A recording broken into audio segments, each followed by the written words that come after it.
What's up, everybody? Welcome back to a brand new video. We're going to be reacting to how Cyberpunk was a disaster in the gaming world.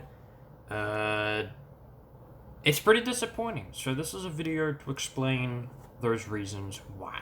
So let's get right into it. Esports talk. CyberPunk2077 was one of the most anticipated games of the last 10 years, but it was completely broken as shit at launch.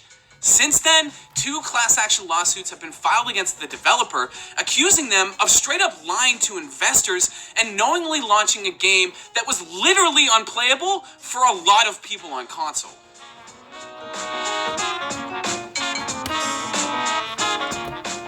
Alright, so here's where I tell you to scroll down and hit that subscribe button. So, go ahead and do that. While you're at it, hit that notification bell so you never miss a new video. The launch of Cyberpunk 2077 was among the worst we've ever seen, especially given the hype. No other game in recent memory has gone from potential game of a generation to flaming disaster quite like it has.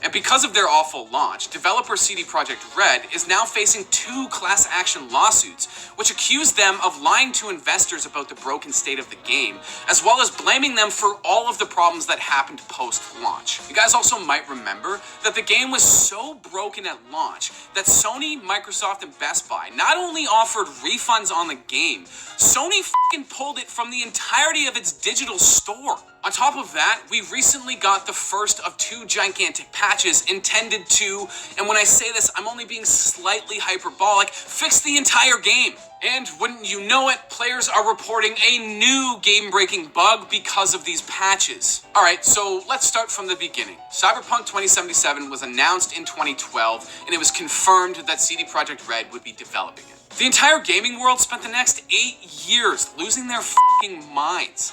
Every piece of concept art, every trailer, every chunk of gameplay drooled over by eager fans wanting to get their hands on this thing. And to a certain extent, you can't blame them. This was the follow-up to The Witcher 3, widely considered one of the best games ever made. And at that time, CD Projekt Red could do no wrong. Hell, in 2019, they even pledged to get rid of crunch. That kind of forced overtime that's just unfortunately a fact of life in video game development.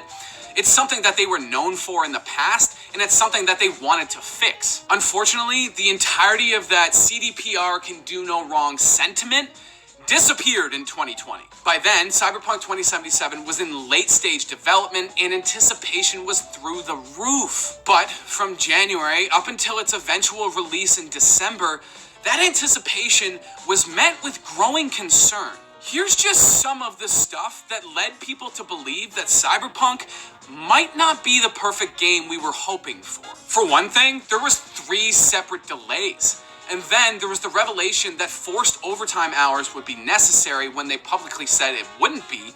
And finally, there was the overly sexualized marketing that feels like it came from the mind of a horny 8th grader. There's plenty more, but we don't have all day. Now, for most of you watching, you know what crunch or being forced to work a ton of overtime hours is, and I don't think you'll be surprised when I describe it as, honestly, a terrible and inhumane practice. I worked about 7 days a week, between 14 and 16-hour days. And when would you go home?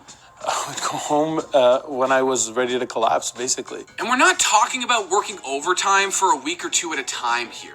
According to a report from Bloomberg published in September, not only were mandatory 6-day work weeks being enforced, some developers on staff had been working extra overtime for more than a year. And, well, it turns out that those growing concerns were justified, because when Cyberpunk launched on December 10th, it was an unmitigated disaster, especially on console.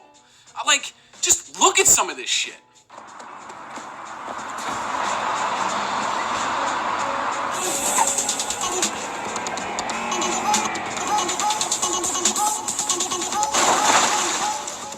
You're certified bug-free.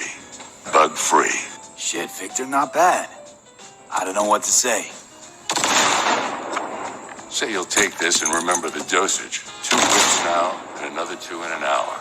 And while those clips are hilarious, It's like, how could you think this game was ever ready for launch looking at this stuff? And on top of all that, the game was literally unplayable for some people. And when I say some people, again, we're talking about enough people for Sony, Microsoft, and even goddamn Best Buy to start offering refunds on the game. And the fact that Sony pulled the game from its digital storefront, now that is unheard of. Now, in the immediate aftermath of the launch, CDPR's stock plummeted 29%.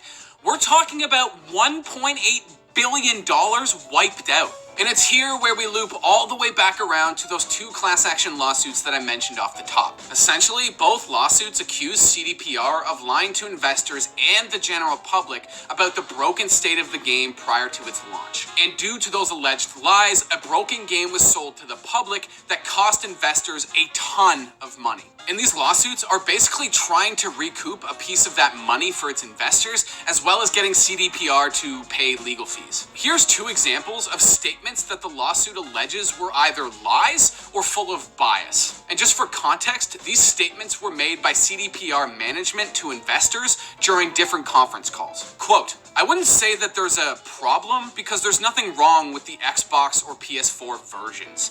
There is optimization to be handled, also because of how we were approaching things from the get-go in terms of development, so there is no problem with Xbox or PlayStation 4, to be honest." End quote. The lawsuits then cite another call after the release of the game, once it was abundantly clear that Cyberpunk was not ready for launch, and here's what CDPR management had to say then. Quote, "After 3 delays, we as the management board were too focused on releasing the game. We underestimated the scale and complexity of the issues. We ignored the signals about the need for additional time to refine the game on base last-gen consoles. It was the wrong approach and against our business philosophy. On top of that, during the campaign, we showed the game mostly on PCs." End quote. From there, the lawsuit alleges that by making these false or misleading statements, CDPR violated various sections of the Exchange Act. And the Exchange Act basically encompasses all of the rules, laws, and regulations around buying and selling stocks in the United States. Quote, "Because of their positions of control and authority as senior officers, the individual defendants were able to, and did, control the contents of the various reports, press releases, and public filings which the company disseminated in the marketplace during the class period. Throughout the class period, the individual defendants exercised their power and authority to cause the company to engage in the wrongful acts complained of herein."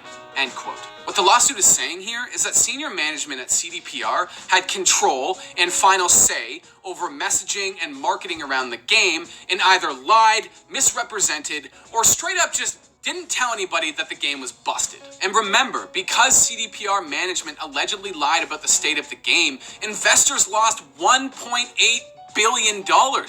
You'd expect people to be pretty heated. And then finally, the lawsuits ask that CDPR pay for damages and court fees and then demand a jury trial. And while both these lawsuits read as two gigantic "this you" Twitter threads, it'll be interesting to see what impact, if any, these court cases have on the games industry as a whole.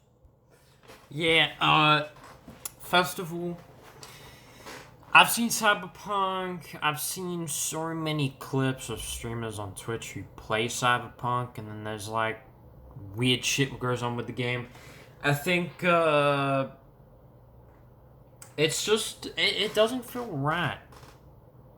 As a video game, like, it's supposed to be all this new and shit, but the developers should have tested.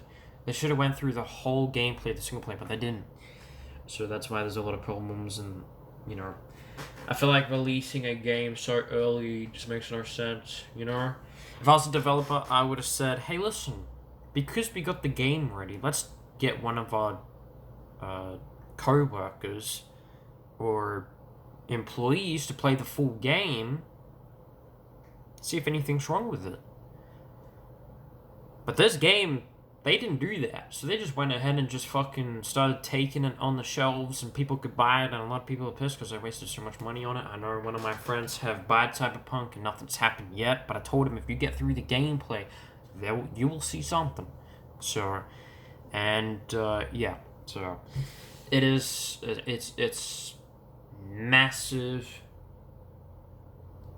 problems with certain little things, so Yeah, people just gotta, you know, watch out with that shit, you know, or just keep in mind something could happen.